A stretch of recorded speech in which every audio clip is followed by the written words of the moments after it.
Faltando pouco mais de 2 meses para as eleições, qual o panorama do pleito aqui no Brasil?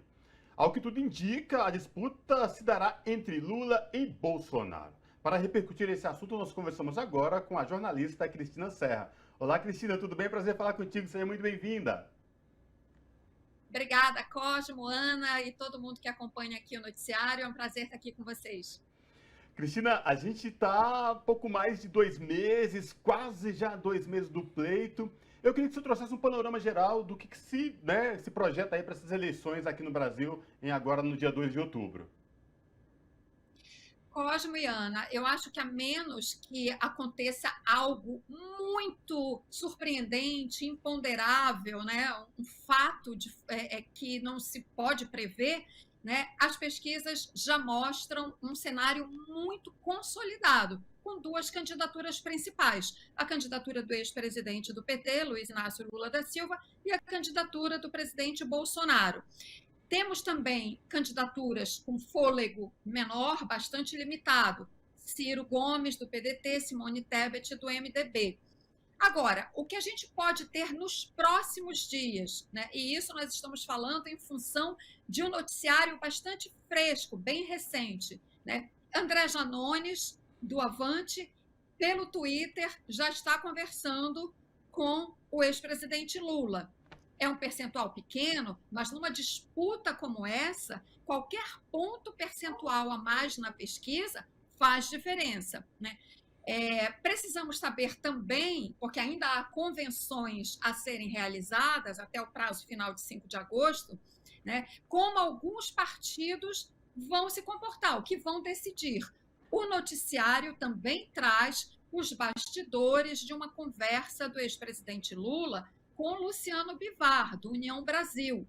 Por esse noticiário, Luciano Bivar retiraria a sua campanha a presidente. Por que eu estou trazendo esses dados? Para mostrar o seguinte: na minha percepção, a candidatura do ex-presidente Lula passa a ter um ímpeto, passa a se criar uma onda em torno dela, né, quando a gente vê candidatos a presidente, ainda que com percentuais pequenos nas pesquisas, mas quando a gente vê a possibilidade de retirar essas candidaturas e adesão à candidatura de Lula, cria-se uma onda, um efeito de atração, digamos assim, né? Uma força gravitacional dessa candidatura, Lula-PT, né? No momento absolutamente de campanha.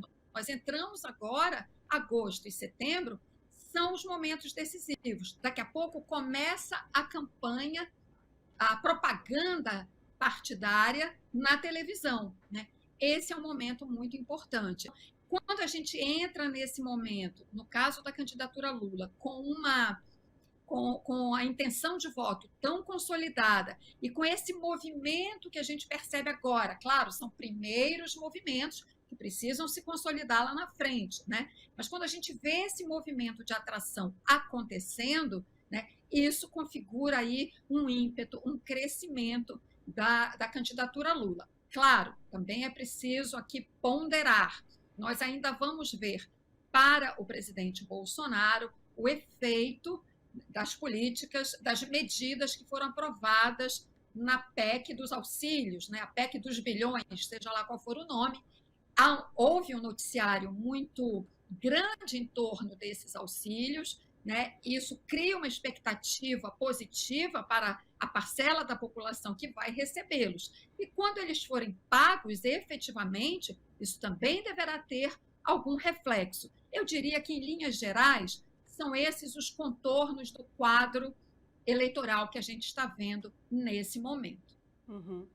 Cristina, houve a convenção do PL e no artigo que você escreveu recentemente sobre esse assunto, você fala de Arthur Lira. Queria que você comentasse essa figura, né? Essa figura que foi presidente da Câmara agora nesse último período e da relação dele com Bolsonaro. Qual a sua avaliação sobre essa relação, sobre Arthur Lira e sobre o Centrão nessa disputa eleitoral agora para a presidência? Ana, é uma relação espúria, completamente espúria, porque o Arthur Lira, ele é hoje em dia uma espécie de co-presidente, né? Porque é ele que garante a blindagem a Bolsonaro. Claro que Augusto Aras, como Procurador-Geral da República, também garante essa blindagem, mas a blindagem garantida por Augusto Aras, né?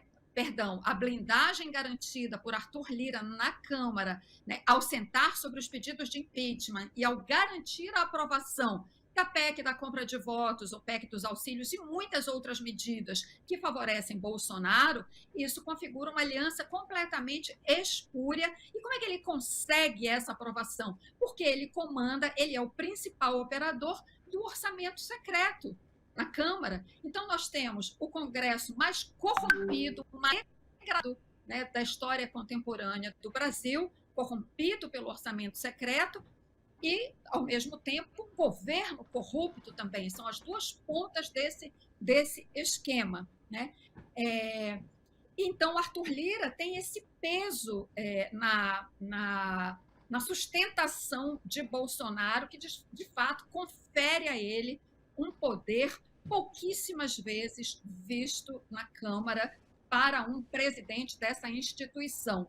E, claro, ele trabalha também para se reeleger, né? O primeiro mandato dele termina em fevereiro de 2023, mas também já se sabe, por articulações de bastidores, que Lula trabalha para ter outro presidente da Câmara. Claro que o discurso de Lula é de não interferência na eleição para a Câmara dos Deputados, né? Ele falou isso recentemente numa entrevista para o portal UOL, e também sabe-se, pelas articulações de bastidores, por tudo que está vazando, inclusive, dessas articulações, que essa aproximação com Luciano Bivar, da União Brasil, Bivar retiraria sua candidatura para presidente, seria candidato a deputado federal, né, com a possibilidade de ser um nome para a presidência da Câmara que conseguisse fazer frente a Arthur Lira. Então, são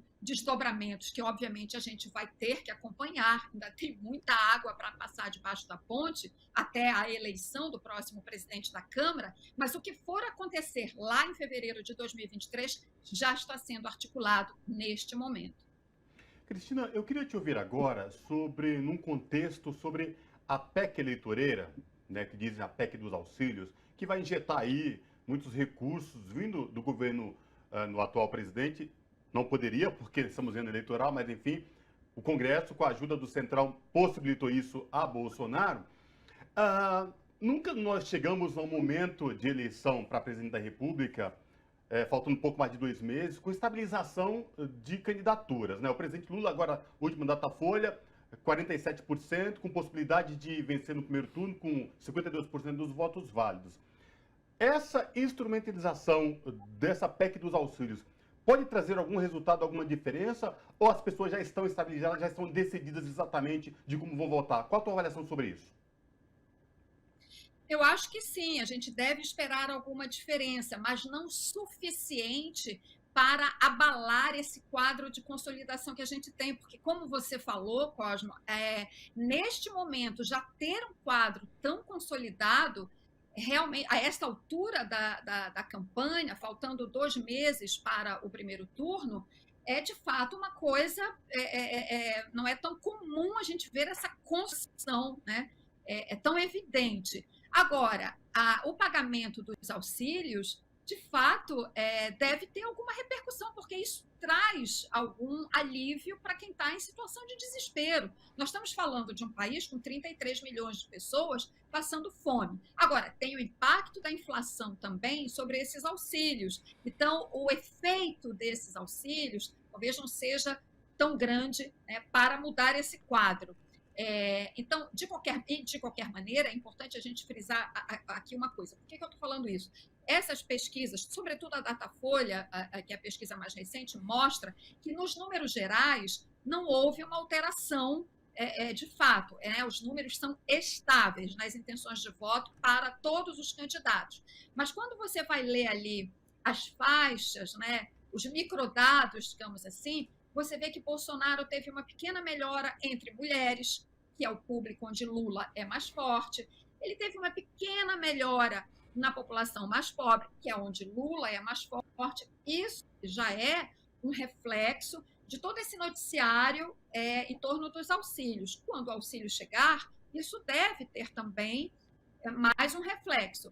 Agora, a vantagem de Lula até o momento é tão grande e tão consolidada que talvez esta melhora não seja suficiente para abalar a dianteira de Lula, que de fato parece muito sólida. Agora, foi aquilo que eu falei bem no começo da nossa conversa. Nós estamos analisando esta fotografia do momento e fazendo projeções, considerando um quadro, digamos assim, normal de temperatura e pressão. Mas a gente sabe que num cenário como este, pré-eleitoral, em que já houve episódios muito sérios, muito graves de violência na campanha eleitoral, né, um fato novo, surpreendente, inesperado, pode provocar um impacto que agora nenhum de nós é capaz de prever, né? Nós temos um quadro, as pesquisas mostram um quadro consolidado, mas, ao mesmo tempo, nós entramos num cenário de incerteza, né? Porque nós temos um presidente que faz uma pregação golpista a todo momento, que estimula a violência eleitoral a todo momento, né? Isso traz um componente de incerteza para a campanha, por isso que não dá para a gente afirmar, vai continuar assim até o fim? Não dá para fazer esse tipo de afirmação, embora, claro, as preferências do eleitor, né, estejam muito claras, muito evidentes na pesquisa. Mas é assim, campanha eleitoral sempre tem algum componente do imponderável, né? Então, por isso que nós temos que ser muito cuidadosos ao analisar esses dados, né, e considerá-los sempre um retrato do momento. Uhum. Cristina, você está falando de uma instabilidade, né? A gente tem 2 meses para o primeiro turno da eleição e a gente tem um presidente que se coloca como candidato à reeleição e que questiona, foi eleito diversos mandatos como deputado federal pelo sistema eletrônico, mas agora questiona o sistema eletrônico, vai a público questionar a lisura do processo eleitoral por conta esse subterfúgio da urna eletrônica. Há um risco, a gente corre um risco,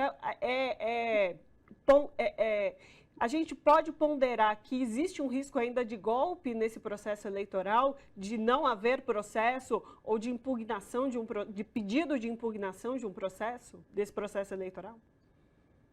Ana, eu acho que está havendo uma redução da possibilidade de um golpe, de uma ruptura institucional, seja lá o que for, seja lá o nome que se dê, né, a essa insanidade golpista pregada pelo Bolsonaro o tempo todo. E onde é que começa a haver esta redução, né, da possibilidade de uma ruptura, digamos assim? A partir do momento em que está havendo uma reação muito forte à pregação golpista do Bolsonaro, sobretudo a partir do momento em que ele convoca aquela reunião com embaixadores, representantes diplomáticos no Palácio da Alvorada e faz uma pregação golpista para o mundo. Aquilo, de fato, é uma cena surreal, é um contrassenso, é uma total inversão da lógica política elementar. Um sujeito que foi eleito seguidas vezes, inclusive eleito presidente pelo sistema eletrônico, ele vem e ataca esse sistema. A partir dali, claramente, a minha percepção é que houve uma mudança de chave, né, neste cenário político-eleitoral. E aí são reações importantes, que, em resumo, a gente pode dizer, basta Bolsonaro, dessa linha nós não vamos passar, porque eu estou falando, claro, das notas que saíram em seguida, desse manifesto que está sendo articulado, que já tem milhares e milhares de assinaturas, vai ser lido no dia 11 de agosto, que reúne representantes do grande capital, bancos, né, representantes de bancos que assinaram individualmente, empresários, artistas intelectuais, e vai haver um outro manifesto das entidades representativas do capital, Fiesp e Febraban. Claro que não é uma articulação unânime. Há setores da indústria, do capital, que não vão assinar. Mas aqueles que estão assinando, que são representantes absolutamente significativos, importantes dos setores que eles representam, estão dizendo: chega, nós estamos aqui para defender a democracia e o Estado democrático de direito. Então, quando você vê essa reação da sociedade, você começa a reduzir as possibilidades de qualquer aventura alucinada, né? Então, para ser bem objetiva na resposta à sua pergunta, Ana, eu vejo que havia uma possibilidade maior que está sendo reduzida. Eu acho isso muito animador, a sociedade brasileira demonstrando uma capacidade de reação ao golpismo, né? Mesmo pessoas importantes que declaram ter votado em Bolsonaro em 2018 e agora dizem: não vou repetir este erro. Então, isso é um sinal muito importante para toda a sociedade, né, de que o Brasil não aceitará o golpismo. E isso, claro, traz um efeito tranquilizador, a meu ver, para a sociedade. Isso muda a chave o momento da campanha eleitoral que nós estamos vivendo, que estava indo para um caminho de violência. Claro, sempre pode acontecer um ato translocado, mas esta reação importante, com muitos ex-ministros do STF, importante ressaltar, a presença, a assinatura desses ex-ministros do STF dá respaldo ao STF, neste momento, e ao TSE, né? Então, muda essa chave da violência para o mínimo de estabilidade nesta campanha eleitoral. Isso é muito importante. Perfeito. Então, conversamos com a jornalista Cristina Serra. Cristina, muito obrigada pela sua participação e pela sua análise aqui no Revista Brasil TVT. Obrigada, Ana, Cosmo e a todos os seguidores aqui da TVT. Sempre um prazer estar aqui. Até a próxima. Abraço. Abraço.